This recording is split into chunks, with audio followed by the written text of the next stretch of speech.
I have been a scribe total working with the company for about 4 years. I started in the ED for about a year and a half, and then I was a scribe in a rheumatology clinic for about 6 months before I became an implementation manager, and so I've been in that role for over like a year and a half or 2 years. Since I've been with the company for so long, I think that my knowledge of the medical field has really grown, and because I've stuck it out, I think that I've been able to see more the thought processes of the providers.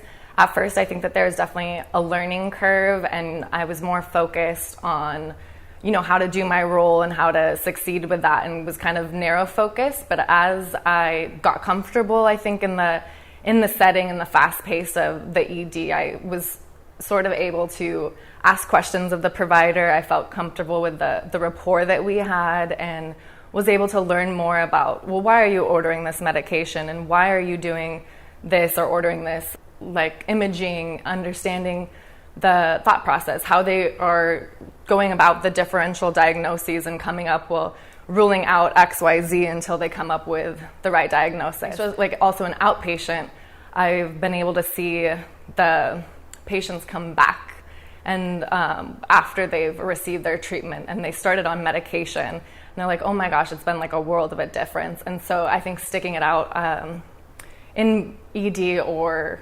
outpatient, I've been able to see the thought process behind it and see the patients grow and actually appreciate their process too. So in my position as a scribe and seeing providers who, go from without a scribe to having one, and they're skeptical at first, but slowly as the provider becomes more comfortable with us being there as well, the patients love it too, because the provider's focused on them.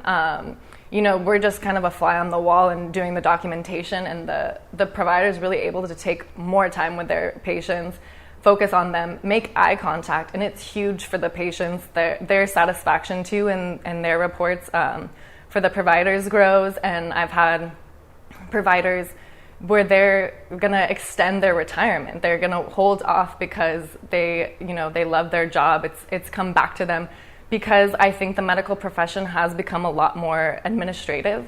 So they have all these tasks to do outside of, focusing on patients, which brought them into the career. They're there to see the patients, and I think that kind of brings it back to them, and they're able to do what they really love. So I do think that with our program, we set our scribes up. We put them through classroom training and the clinical training, and we really help them throughout the process learn as much as possible. Dealing with stressful situations, just being in the here and now, focusing on the task at hand and remaining calm, because the ED can be a fast pace. You're seeing a lot of things that can be scary, and dealing with the heat of the moment, the providers yelling things, if there's a code going on, stepping up to be part of the team and do your role of documenting it. And so I think just understanding your role, remaining calm, and focusing more task-oriented in the moment, working on that. Being a scribe, I was able to see the different side of the medical field. I didn't really know there's a lot of variation that you could be in that. You could be an office manager within the medical field. You could be different medical staff, administration, the business side. And so I think being a scribe, with the passion for the medical field, I was able to see kind of what my options were. And I did start out wanting to be a physician. And throughout the process, I learned that physician assistants, mid-levels, was a career option.